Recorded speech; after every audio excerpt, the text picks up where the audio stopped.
Good afternoon. I'd like to commence by acknowledging that we meet on the land of the people of the Kulin Nation and pay my respects to their elders past and present and to their emerging elders also. I'd also like to acknowledge that those of you who are joining us virtually are sitting and working on the lands of Indigenous peoples across Australia and in some cases across the world. And we acknowledge their ownership of land also. And a particularly warm welcome to Indigenous students and Indigenous peoples who are with us today. Good afternoon and welcome. My name is Pip Nicholson. I'm the Dean of the Melbourne Law School, and it is an extraordinary pleasure to welcome you all to today's seminar, The Role of the Ombudsman, A New Age of Human Rights. Welcome to our students who are joining us here in person at Melbourne Law School in Parkville, and a very warm welcome to those of you who are joining us virtually as part of the Victoria Law Foundation's Law Week program. So heartfelt and warm welcomes to one and all. You will shortly hear from our speakers, Ms. Deborah Glass and Victorian Ombudsman, who will be followed by the Honourable Marilyn Warren, ACQC. After their presentations, Associate Professor Paula O'Brien of the school will be chairing questions from the audience wherever located. So we encourage questions from the audience in the auditorium, but also questions from our audience joining us online. As always, a few but very brief housekeeping matters. I am strongly encouraged to ask you all to turn your mobile phones off if you're in the auditorium. So please check and turn it off. And for those of you online, the chat function has been disabled, but the Q&A function is up and running, and we welcome your questions through that particular portal. Today's proceedings are being recorded and will be available shortly after the conclusion of the discussion that we're going to have this afternoon. So now let me turn to introduce our speakers. Ms. Deborah Glass was appointed to a 10-year term as Victorian Ombudsman in March 2014. Her office works to improve public administration by promoting fairness, integrity and respect for human rights. She holds a firm belief in the need for government decision makers to bring judgment, common sense and dignity to their roles. Ms. Glass was, in fact, raised in Melbourne and studied at Monash University. She practiced law briefly before leaving Australia, working for an investment bank in Switzerland and then moving to a career in financial services regulation in Hong Kong and London. She later became Commissioner, the Independent Police Complaints Commission of England and Wales, heading up criminal and misconduct investigations into police. In 2008, Ms. Glass was appointed Deputy Chair of the Independent Police Corruption Complaints Commission of England and Wales, and in 2012 was awarded an Order of the British Empire for her service. Ms. Glass is also on the board of the International Ombudsman Institute, which brings together over 190 ombudsman offices across the globe. A very warm welcome to you, Deborah.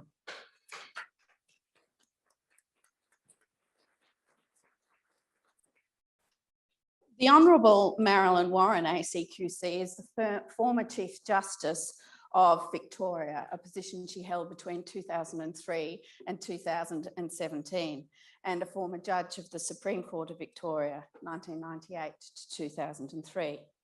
At the time when Marilyn Warren stepped down from the Supreme Court, she was the longest serving of the then state and federal Chief Justices. And while serving on the bench, Marilyn sat in all jurisdictions, trial and appellate, and extensively in commercial cases. Marilyn Warren was also the Lieutenant Governor of Victoria from 2006 to 2017. She has held the position of chair of many institutions and bodies, including the Courts Council of Victoria, the Judicial Commission of Victoria, the Judicial College, the Victorian Law Foundation, the Council of Legal Education, and the Council of the Institute of Forensic Medicine. Marilyn joined the Victorian Bar in 1985, becoming Queen's Counsel in 1997, and she was admitted to practice in 1975, not so very long ago, I hasten to add.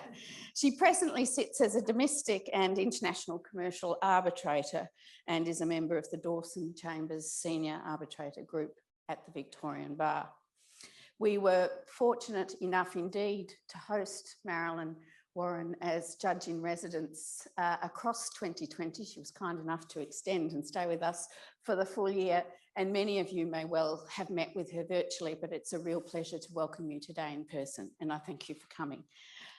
I am delighted these two women are here today to share their insights, and I welcome Deborah Glass to the podium. Greetings. Let me first add my acknowledgements that we are on the traditional lands of the people of the Kulin Nation here at the University of Melbourne, which is incredibly exciting. This land always was and always will be Aboriginal land. Wherever you're watching today, wherever you are around Victoria or Australia, you too are joining us from the traditional lands of our First Peoples. And let me acknowledge that it always was and always will be Aboriginal land. I can't tell you how exciting it is to see a real live audience. This is the first real live audience I have spoken to since March of last year. So, gosh, I think, well, we'll see how live you are when we get to the Q&A session. But yeah, we'll take that one step at a time. But it is really exciting to be here. So how many of you know, I'm going to do a quick show of hands from those who are in the live audience, what the Ombudsman does? How many of you done your homework? You don't count, you work for me. So that's not a great show. All right, okay. It's not enough for the Dean to know what the Ombudsman does. But that's what we're here for. So I hope by the end of the session, you'll have a sense of what the Ombudsman does and the place the Ombudsman has in the broader justice system. So what I want to do today, really in a practical context, is explain, what the Ombudsman is, what we do, with a focus on human rights. It is a huge privilege to have the former Chief Justice as a discussant today. I will confess to you that it is slightly intimidating because I studied law many, many decades ago at the other place, as you have heard. And I have since then made it a habit to only read judgments with my name in the citation, of which there are a few, and indeed you presided over one of them, I believe. So there we are. So I will leave the law to my learned friend here, and I will, but I will, I hope, give you a sense of the role of the Ombudsman in that system. So I want to talk about my role as a constitutionally independent officer of Parliament. As you've heard, I was appointed to a 10-year term 7 years ago, or as I like to remind members of Parliament, that's 2.5 times the term of a government, so you better get used to me. But what I want to do is start with a very brief history lesson, because Ombudsmen exist in a historical context, and people think the institution is quite recent, but actually it goes back thousands of years. And some might say the first Ombudsman, in fact, was this character on your left, who was a tribune of the plebs, where back in Roman times, the tribunes of the plebs acted as a check on the authority of the patricians in the Senate. And then we get to, our character in the middle there is the first Ombudsman to use the term. He originated in Sweden, appointed in 1810. And the term loosely translates. Can anybody tell me what the term Ombudsman loosely translates to? I'm going to quickly Google it, so I think I will just tell you. Broadly, defender of the people. So it stems from the Swedish defender of the people or parliamentary agent for justice, depending on your translations. So the concept goes back a very long way, but the first incarnation in the perhaps in the modern Commonwealth world that we think of, it goes back to 1962, much more recent, in New Zealand. And the quote I put up on the slide there comes from the Attorney General of the day, from the parliamentary debates around why have an ombudsman. And the point that he made, and I put this up, and it is around fundamentally the imbalance of power between the individual and the state. The purpose of the ombudsman is to provide a redress for ordinary citizens against the overreach of the state. And he goes on, and I haven't included this in the quote, but not so much the conscious or malicious abuses of power, but the genuine mistakes, misjudgments, and what may be termed unreasonable decisions, which are inevitable whenever power is exercised. So the rationale for the ombudsman goes back to that, and indeed that continues to this day. So here we are in Victoria. Here are my predecessors. I am the 5th Victorian Ombudsman, the 5th person to do the job. I'm the first woman to do it in the role, as indeed, I believe, my friend was the first woman in hers. It took till 2014 to get a female ombudsman. And I was told when I came into the role, you've got some really big shoes to fill. And I said, well, that may be so, but I'm the first to do it in heels. At least as far as I know. So a little bit more about the historical context. Again, we hear the word ombudsman all the time, don't we? And we read about it all the time. There are so many ombudsmen who, what's the Victorian ombudsman? Well, what are all these other ombudsmen that you might be reading about? Well, just a bit of an overview there. And I'm just going to skate over these because you can look at these in your own time. The core functions of the ombudsman have actually been much the same over the years, but what happens is that functions get added and taken away over the years. So what you can see here, for instance, is local councils weren't originally within jurisdiction and then they came into it. Police were originally in jurisdiction and then came out of it. That's now with IBAC. FOI at some point is in jurisdiction and then goes out. And industry ombudsmen are also set up as industries become privatized. So we have an energy and water ombudsman as the industries are privatized, telecommunications, and so on. So you can see there a sense of how they have developed over the years. The ombudsman, in fact, was the kind of quasi-anti-corruption body in Victoria until 2013, when IBAC, the Independent Broad-Based Anti-Corruption Commission, was established, and then took the serious corruption matters and the police jurisdiction with them, which personally I was very happy about because I spent quite long enough dealing with police in the UK. So a bit of what we do, so what does the ombudsman actually do? With all of these things I don't do, what do I do?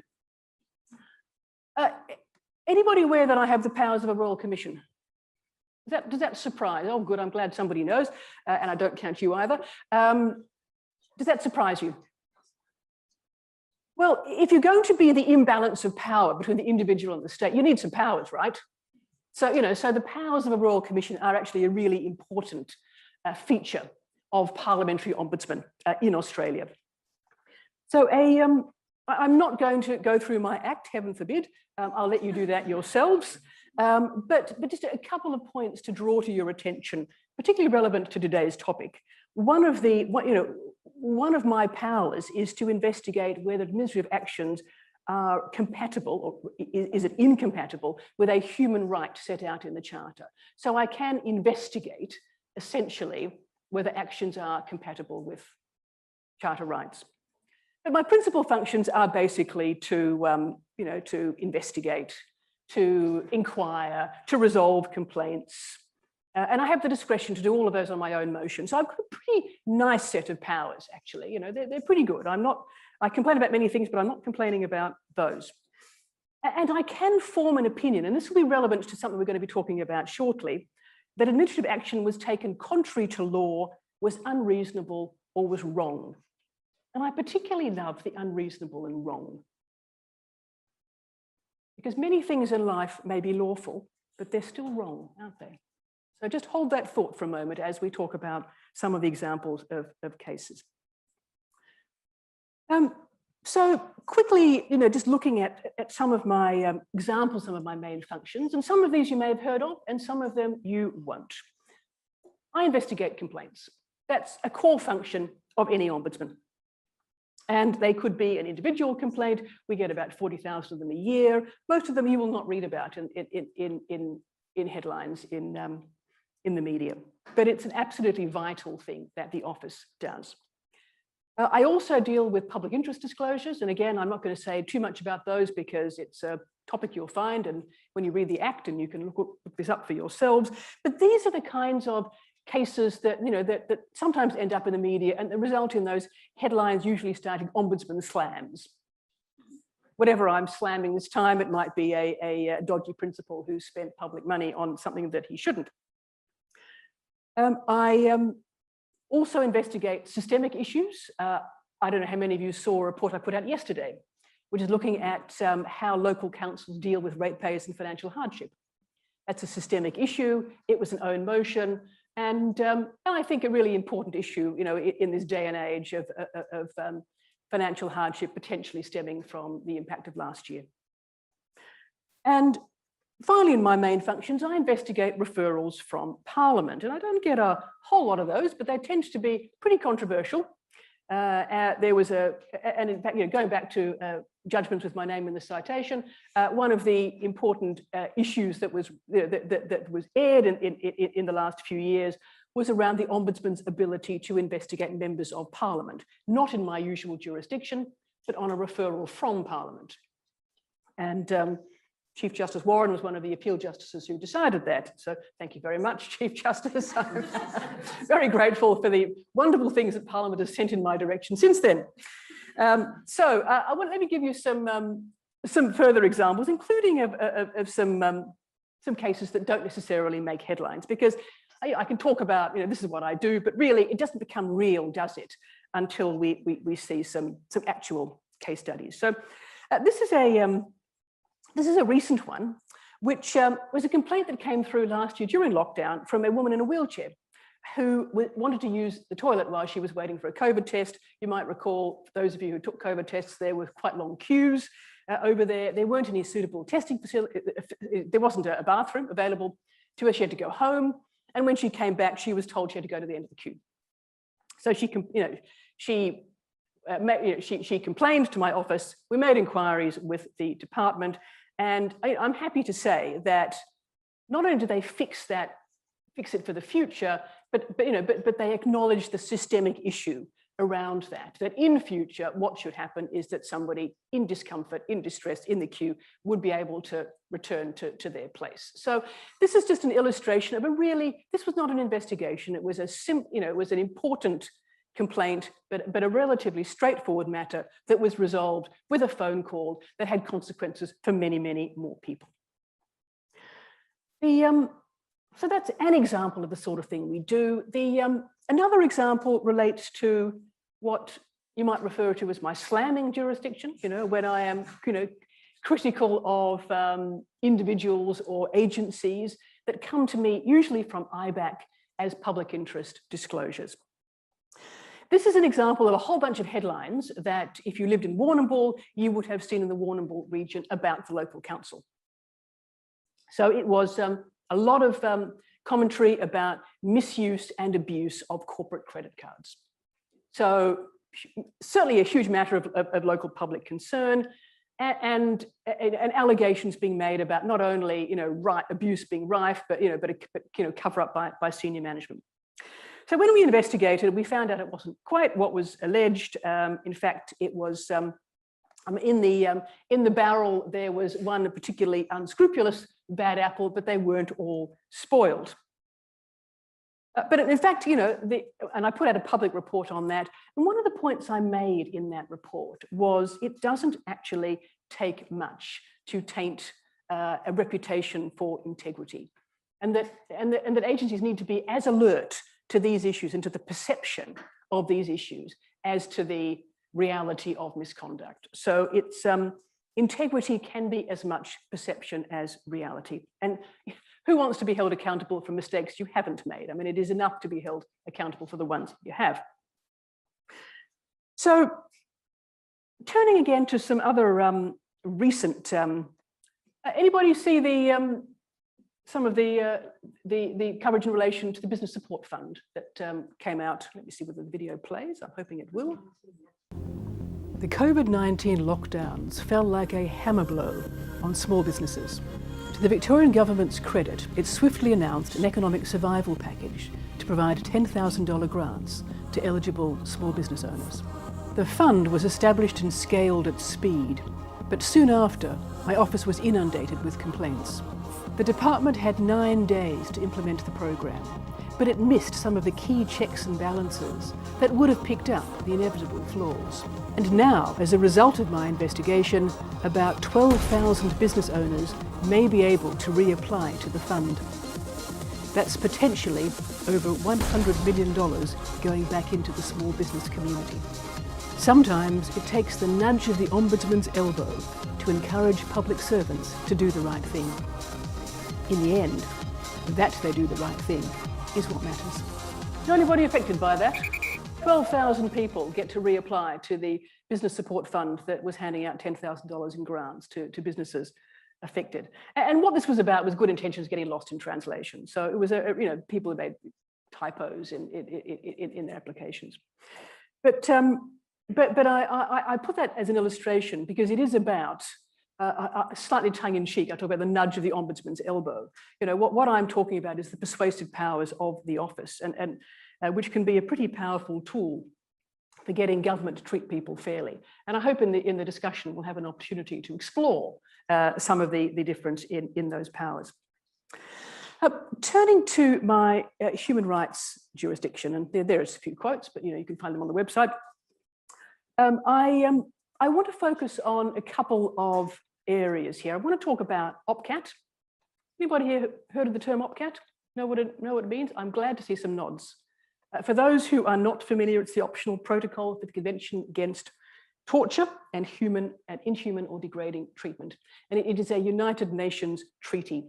It's a protocol that Australia signed up to a few years ago. And it's an unusually practical protocol because it requires signatories to open their closed environments to independent inspection. And it's a particularly, so OPCAT is something that everybody in Australia should know about, I think, and should be aware of the importance of it. So as I have the powers to do this, even though I don't have a specific function under OPCAT, what I did was look into what it would take for an OPCAT compliant inspection to take place in Victoria. What would that look like?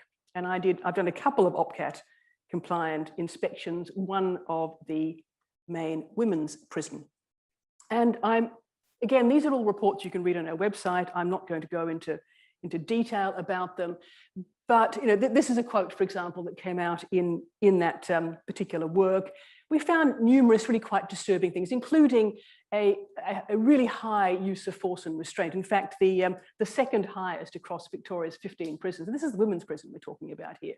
So that, that I think is quite a disturbing finding. And routine strip searching of women before and after contact visits, again, particularly disturbing, bearing in mind that so many women in prison have been the victims of sexual abuse. So strip searching is a particularly inappropriate action unless really, really necessary. And in many, many cases, it simply wasn't. So a very quick skate over on some of the other reports connected to that. I looked at, when we were at Dame Phyllis Frost, the women's prison, we encountered the case of a woman who was unfit to stand trial, who had been incarcerated up to 23, locked up, essentially in solitary confinement, up to 23 hours a day for about 18 months. And I described that in my report, the one I tabled afterwards, as the saddest case I had seen in my time as Ombudsman. This, for me, shone a really disturbing light on people who fall into the gap between mental health and disability, and essentially that we have no facilities in Victoria for that are both secure and therapeutic for people with her condition. And finally, the OPCAT report that I put out most recently, which also generated a few quite disturbing headlines, and which has some direct connotations to the certain children cases that I'm sure you have all read as part of your studies, was on solitary confinement of children and young people. And we're looking at 3 different facilities: secure welfare, youth justice, and an adult prison, about the practices that applied in relation to young people under the age of 25. And looking at solitary confinement, which they don't use that term, by the way, in any of the literature or any of the guidance in Victoria, but they do it anyway, was one of the things we found. So it was particularly disturbing, and particularly in adult prisons, we found the lack of support and the lack of understanding for what drives young people to react the way they do, and the way they were handled in an extraordinarily untherapeutic way, in ways that were going to, in fact, damage them further, was something that was a particular concern. So I'm awaiting the government's decision as to who will actually inspect closed environments under OPCAT and other responses to my recommendations. But I wanted to give you a little snapshot of the kind of work that we do involving prisons and in relation to OPCAT while we wait for broader developments around under that treaty. I'm now going to finally turn to the public housing report, which I'm hoping that you're all very excited about, and I'm hoping you're all familiar with. And was this part of the set reading for the for the term? If not, it should be. You'll find it online, and I can see that your lecturer is going to put it on the examination papers. So I would. It's a really good read. It's a really good read. So I would encourage you to do it. And I'm just going to give you a very quick explainer. Over the course of 2020, the people of Victoria have experienced extended stay-at-home orders and other restrictions in the fight against COVID-19. But from July the 4th, one group of Melburnians experienced a lockdown that was different to all others. These people, about 3,000 in total, were residents of high-rise public housing towers. The investigation learned that on the morning of July the 4th, senior health officials agreed the towers needed to be locked down to contain a worrying outbreak of the virus. The lockdown was enforced by large numbers of police, who were on site before the residents knew or understood what was happening. Many were initially without food, medication, and other supports. Residents at 8 of the 9 towers were detained in their homes for 5 days. The lockdown successfully stopped the spread of the virus at the towers, but in my opinion, its immediacy was not compatible with the residents' human rights, including the right to humane treatment when deprived of liberty, and therefore appeared to be contrary to Victorian law. So I thought I'll just take a little journey inside that investigation, give you a bit of a feeling for how we did it. And again, I would encourage you to read the report because it does have a lot of really good information in there. So, back to July last year. Remember, July last year was pretty grim times, wasn't it? And we saw the beginning of the second wave. The weekend before this all happened, we were seeing. We were watching this unfold, and a couple of my investigators actually went down to the towers that weekend, talking to community advocates, talking to officials there, getting a feeling for what was going on. And I remember we came back to the office because nobody was in the office then. We had a lot of conversations over the weekend, and we decided at that point that it was one of those things that we either investigate now and quickly, or we don't do it all. And it was too important not to investigate. So I took the decision that we were going to investigate how people were being treated, how their human rights were being respected in that situation. So that was a hell of a challenge, I have to tell you. When we're all there in lockdown, we're in lockdown. Nobody can talk to anyone other than online and on Zoom. We all got really a bit tired of that. So we got creative. We got leaflets in community languages. We had lots of Zoom meetings with community legal centres.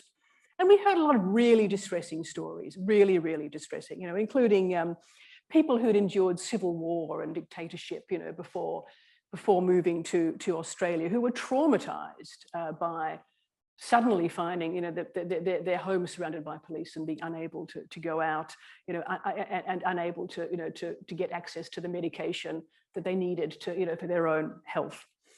So it was, that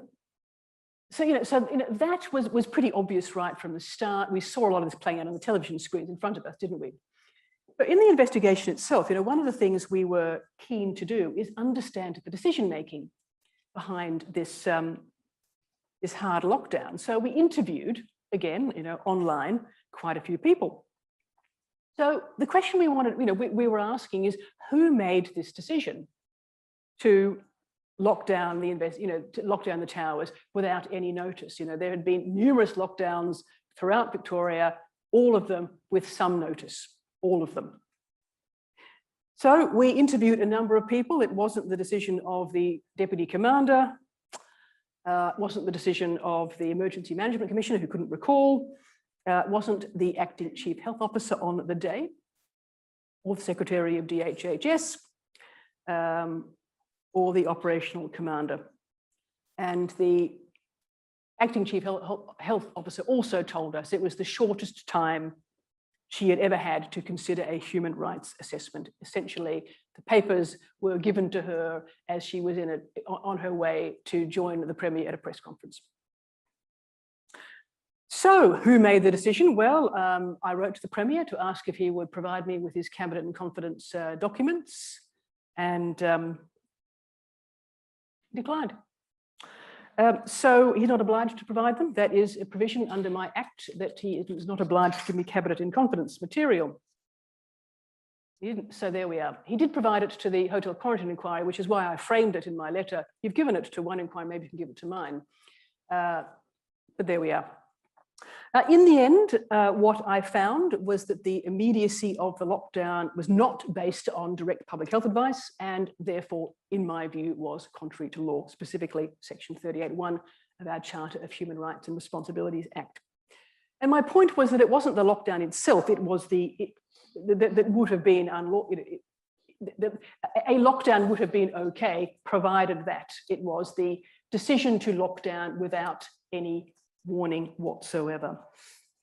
Now, my conclusion that the lockdown was contrary to law had a very predictable response from the government. It didn't surprise me, they did not accept that. I did make a point that I'm not expecting them to apologise for keeping us safe, and they rather predictably said, we make no apology for saving people's lives. That's not what I said. Read the text, but there we are. Some things, but I think what this illustrates is where people see the human rights conversation and where they saw that in that very difficult time last year. And I think some things like human rights are more important than ever in a crisis. They define us, I think, as a society. And this is precisely the point where governments think that certain actions are acceptable, is when we have to say to them, actually, they're not. And for me, this was an illustration of speaking truth to power. That is, I can't enforce my recommendations. I did recommend that apology. I still think it's an incredibly important thing. I can't enforce it, and nor should I. A forced apology is worthless. But what it did do, of course, was generate quite a few headlines. It was obviously embarrassing. Those headlines went as far afield as the New York Times and Russia Today. First time I think I've been in either of those publications. There we are, and again, we can pick up this conversation in a moment. I'm just going to end on a very brief comparison between the Ombudsman and the courts, and I'm not going to say I'm going to say the Ombudsman side of this, and I think I will leave the comparator to you, because we both consider human rights set out in the Charter. But obviously the court has to wait for matters to come to it. I can actually just decide on my own motion to investigate something, and my investigations are inquisitorial. So I can issue public reports. That's obviously the way that I get attention and traction. I don't make binding determinations. Again, my powers are of the persuasive variety. Because I actually think the most impactful powers are the ones you don't need to use because everybody knows you have them. Now, the courts use different tools when they consider the Charter, and I will say no more about those. just to sum up, the Ombudsman is part of that system of proportionate remedies available to people who think they've been treated unfairly. So we're part of a broad system, and sometimes we're the best option when, for example, the law can't help or you can't afford to go there. And sometimes things are lawful, but they're not fair. And I deal in the territory very often of what is lawful but not fair. So let me just put up my persuasive powers. My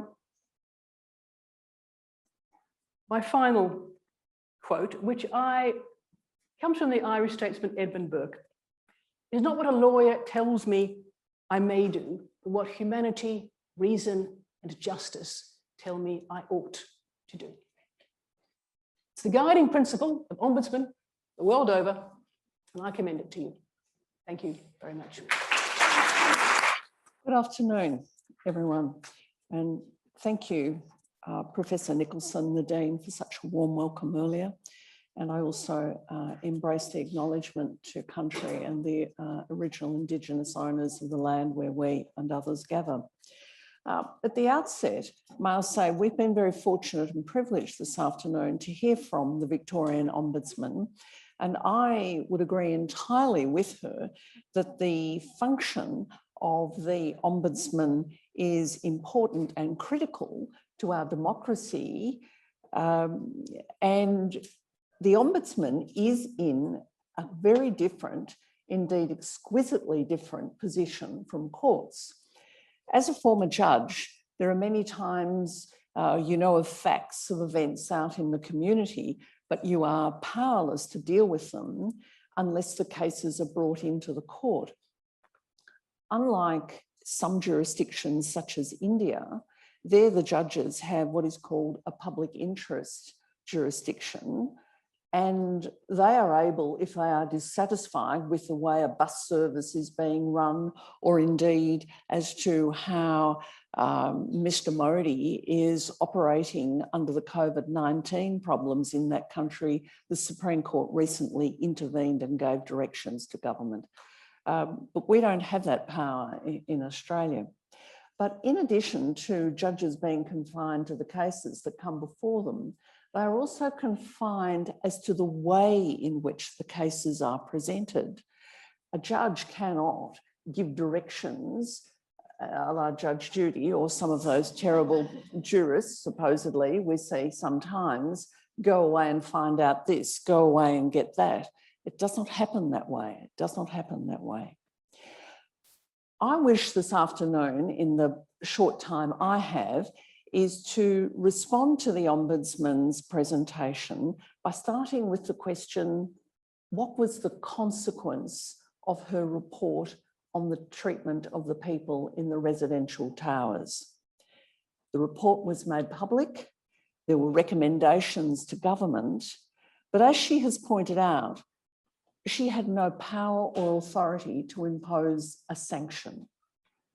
That is where the courts come in. I was indeed alert to the comment by the Minister for Health at the press conference held shortly after the release of the Ombudsman's report. I repeat his statement, "We make no apology for saving lives." Now, was the Minister's comment political, ministerial, or was it consciously or unconsciously driving at something else? Had he had legal advice underpinned by the principle of proportionality? There could have been an option of legal action brought by those who wish to protect the rights of individuals in difficult situations. There could have been an application for injunctive relief in the Victorian Supreme Court. That would have involved, ordinarily, based on other cases, judicial review of the decision, looking at questions of reasonableness, rationality, logicality, all those things that the administrative law students are fully aware of. And also in these types of cases, there is added on or run in a dual way whether the rights of the individual under the Human Rights Charter has been breached. We know that in Victoria, at the time of the tower problems for the residents, we had the precedent of the certain children cluster of cases. For those not familiar with the case, it involved children held at the Youth Justice Centre at Parkville and later at Barwon. And there was judicial review brought in the Supreme Court. The case was heard separately, 2 occasions, by 2 Supreme Court justices, Justice Gard initially, and then secondly by Justice John Dixon. And the case also went to the Court of Appeal. The decisions of Justice Gard and the decision of Justice Dixon are binding authority in this state, they being 2 Supreme Court judges, and they held that the conduct of the Department of Health and Human Services breached the Charter. There are many similarities between the Certain Children case and the Towers case. Allow me to run through them very quickly. The orders in relation to the Towers were issued very, very quickly. They were indeed the most restrictive in Australia. 3,000 people were placed in custody.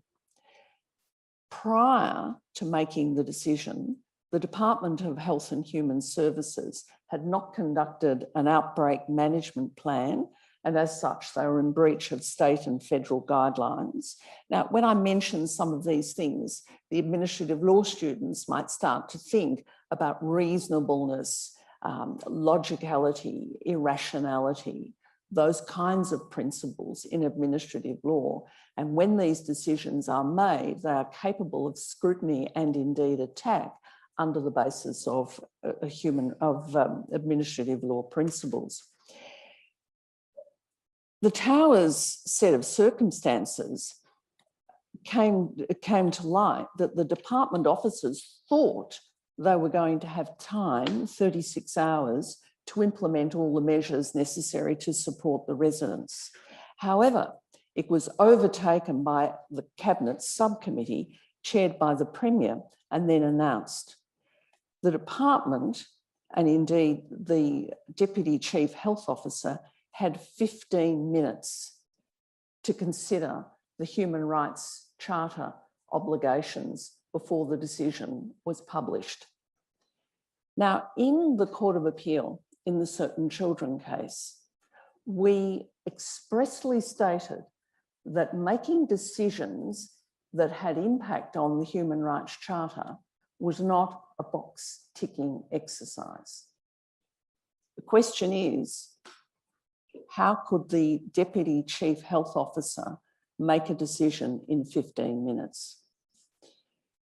There were potential defects in the decision, a disregard of the guidelines I've mentioned, box ticking of the Charter, insufficient departmental staff to run the occasion, insufficient briefing of departmental staff, delayed information to ESL residents, a lack of translation services, various restrictions didn't comply with the Public Health and Wellbeing Act. There was use of enforcement agencies. There was non-daily checking of residents. There was not daily checking as required under the relevant act. The urgent needs of the residents, such as medication, were not met or delayed. And the vulnerability of the particular cohort did not seem to be adequately considered. The Ombudsman delivered her report, but that did not come up or come to light until later in the year. So if we can cast back in time to July, when these events are happening to these poor people at the Towers, at that point, on the basis of the Certain Children cases, were there possible prospects?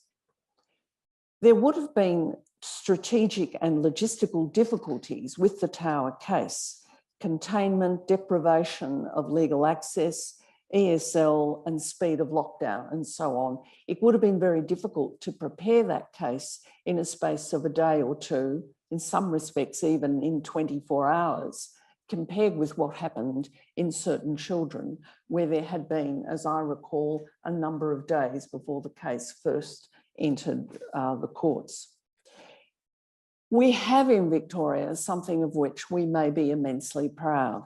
It is a strong pro bono tradition. We need only think of Justices Mortimer, now of the Federal Court, and Justice Jane Dixon of the Victorian Supreme Court, their work at the Victorian Bar, Matthew Elbert of the Victorian Bar, David Mann, well-known immigration lawyer, and then, of course, the Human Rights Law Centre under Hugh de Kretser. Why not? Why wasn't there litigation brought to try to help those people in the towers? I suspect the question may be answered with the term proportionality, and we will come back to that. There was an important case handed down subsequently, which helps us put the circumstances of certain children and the Flemington Towers into perspective. It is Loielo and Giles, a judgment of Justice Ganane of the Victorian Supreme Court, delivered on the 2nd of November 2020. There, His Honour had a judicial review case which raised matters under the Charter concerning the nighttime curfew that was introduced in September. It was very analogous in its presentation to the certain children claim, judicial review, the usual principles, unreasonableness, irrationality, illogicality, all those things that you are learning about in administrative law, and also the Charter and alleged breaches of the Charter. The difficulty in the Loielo case was that by the time the case came before His Honour Justice Ganane, the order that was the subject of the dispute had been revoked.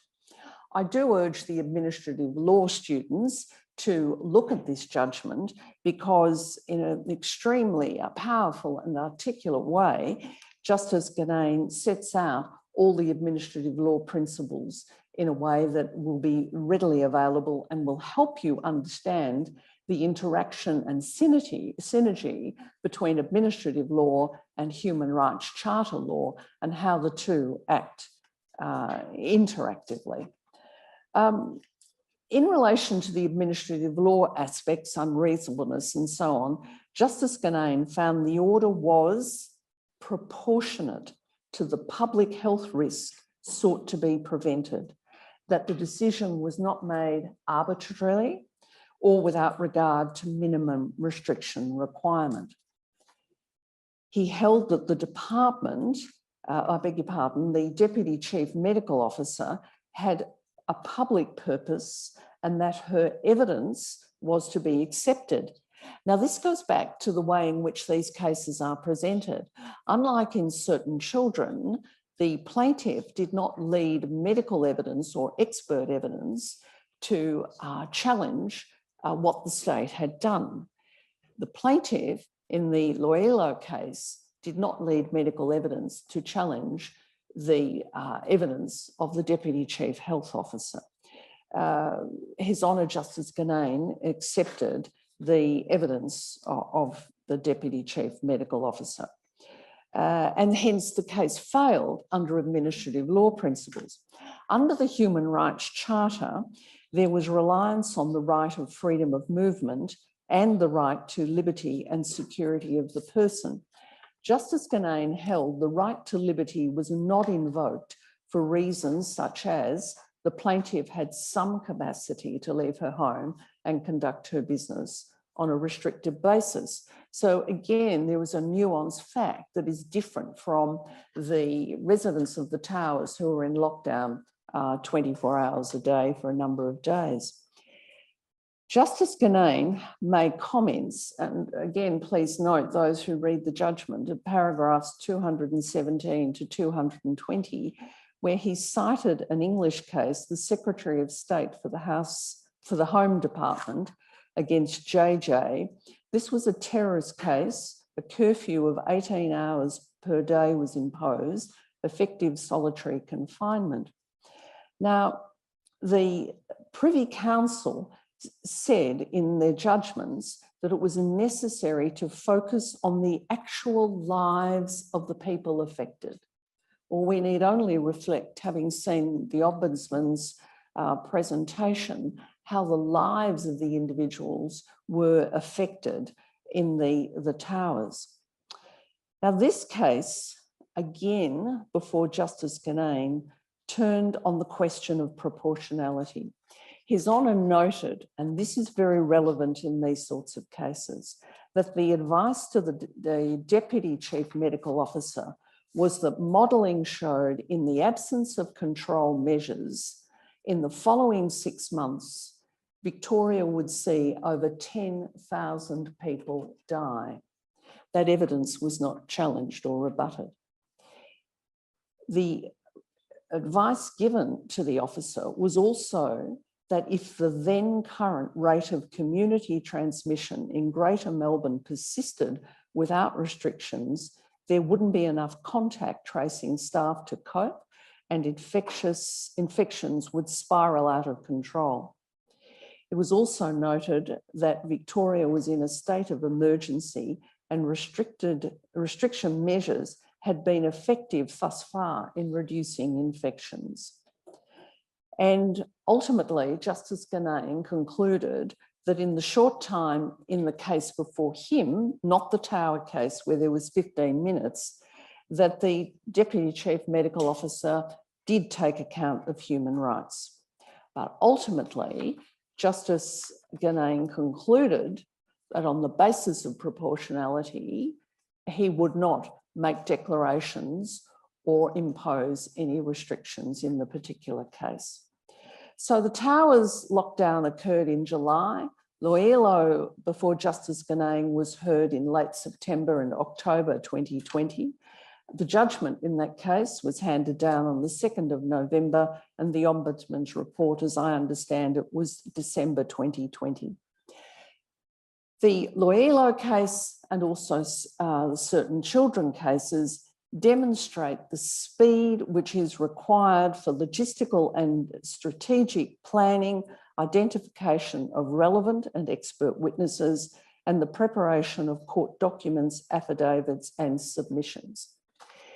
In the Tower case, we may postulate that time and the risk of proportionality arguments may have inhibited intervention. Remember, Justice Ganane, as a judge, faced the prospect that 10,000 people might die. I suggest there was an incomparable public risk compared with the public risk, that is law and order challenge, in the certain children cases when we compare certain children with the Tower case. It is likely a charter-based challenge in the Towers case would have been difficult as to the lockdown, not the treatment of the individuals. The statements of the English judges in the JJ case, especially Lady Hale, as to how people are detained would be a key. Now, the long-term answer for lawyers may lie in a class action in the Victorian Supreme Court, alleging a tortious breach and a claim for damages. The proceeding has been filed, and we wait to see where that takes us. Thank you. So thank you very much. For those who don't know me, I'm Associate Professor Paula O'Brien from the Law School. Thank you to both Deborah and Marilyn for absolutely fantastic presentations that speak so well to what we have been covering in administrative law this semester. I could hear the tap, tap, tap, tap away as everybody was taking notes.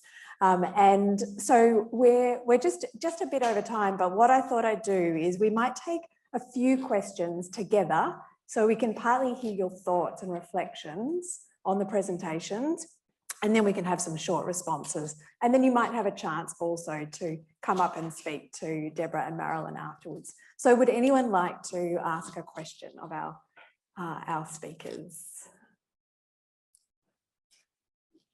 Yes, thank you. So I was quite interested in, so with the work of the Ombudsman, I guess inevitably the Ombudsman might get accused of being politically motivated.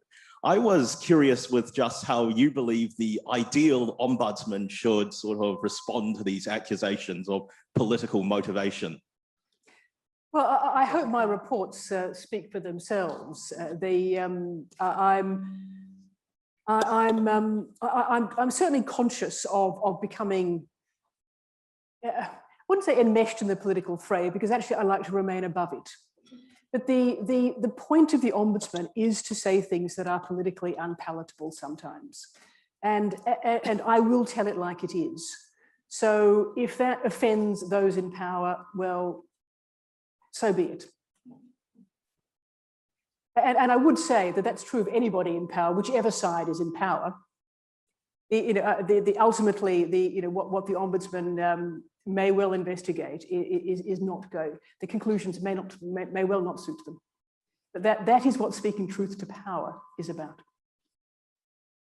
Could I just add to that?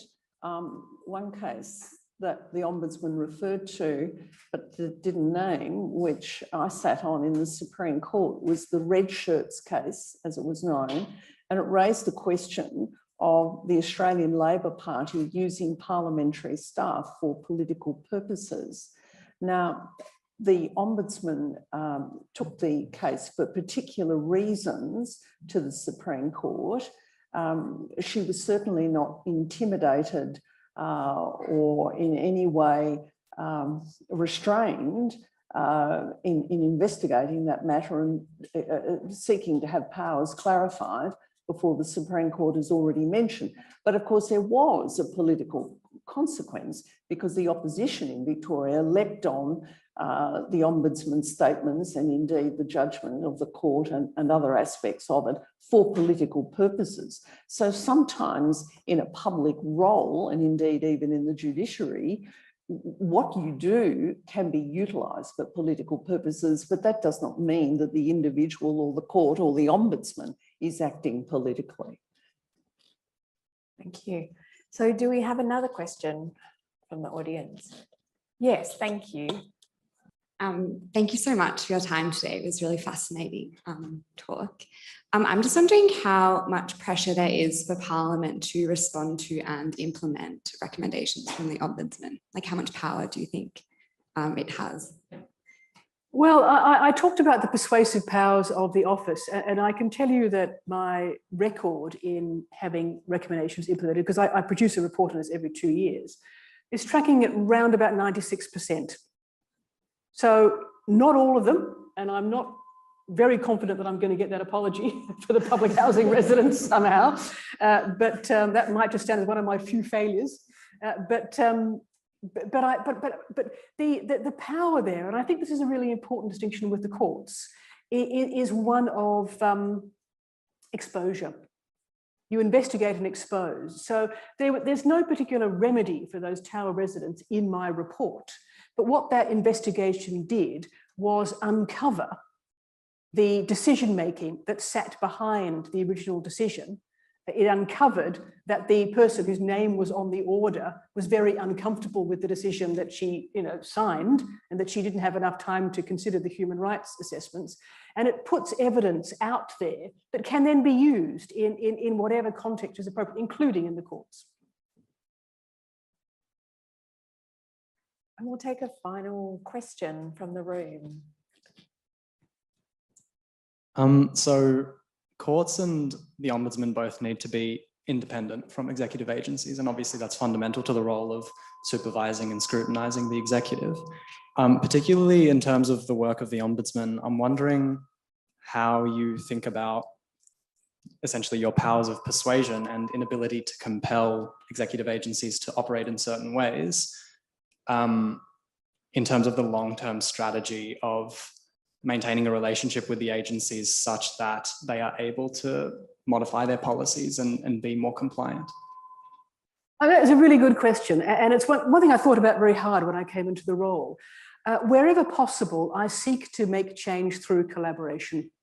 with agencies. And this goes back to many, many years before I even came into the role, when I was dealing with overseeing the police in London, for example. Where if you want to achieve change, you have to take people with you. You know, if you can't just accuse the police of being racist and expect them to become less racist. You know, you actually have to get them to acknowledge that they have a problem that needs to be fixed. So I brought that attitude with me into this current role, and with something like the Business Support Fund that I showed you earlier, it was important to me to have the department acknowledge that it had been wrong in its decision making, and that's what happened. So again, it's a persuasive response as opposed to a directive one. So what I think was persuasive there was a report full of evidence that said, actually, the government's policy objective is to help people in crisis, and you're penalising them for making a typo in an application form. How does that achieve your policy objective? So having them acknowledge that and go, actually, right, you know, this is before the report comes out, I think we need to fix this one, is a collaborative measure. And some of this is, you know, frankly, how will this look?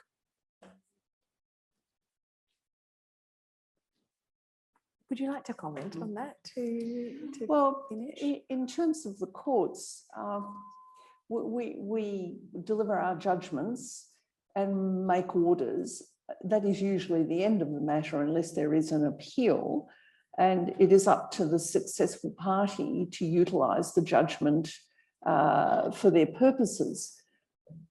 There's no interest in education or persuasion on the part of the judges delivering the judgment. They're deciding the case on the basis of the evidence and legal principles, a quite different role. But each of the ombudsman and the courts play a vital part in our democratic structure, because the modern approach to government, more than ever, is seeing a very aggressive expansion of the utilisation of executive power.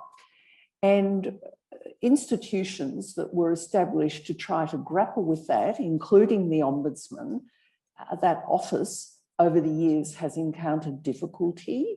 Our current Ombudsman has overcome those, but freedom of information has largely been diluted as an effective tool because it is commonplace for cabinet in confidence to be claimed, as was mentioned by the Ombudsman with respect to the document that she asked from the Premier. And so the courts don't have a capacity. We don't have that public interest litigation power that I mentioned with India. So we can't of our own volition go and say, Premier, tell the Ombudsman or tell the hotel in quarantine inquiry who made the decision or how it was done. It's not the function. But together, we all form a structure. The modern difficulty is that there are now tensions developing, and our lawyers and roles such as the Ombudsman and the Commissioners for Privacy, the Commissioners for Information and so on must be very, very vigilant. And also the Academy plays a very important role. So for example, we've had Professor Rundle of this law school write excellent pieces revealing the problems of governments contracting out services, and therefore that becomes a measure to put those services beyond the reach of scrutiny, arguably the Ombudsman, certainly the courts and other integrity institutions. Well, thank you both extraordinarily from Melbourne Law School and from the students of administrative law. I'm sure the students will agree it was absolutely fantastic session in terms of their studies this semester. And for everybody who's watching the live stream as part of Law Week, we hope it was a fantastic session as well for you.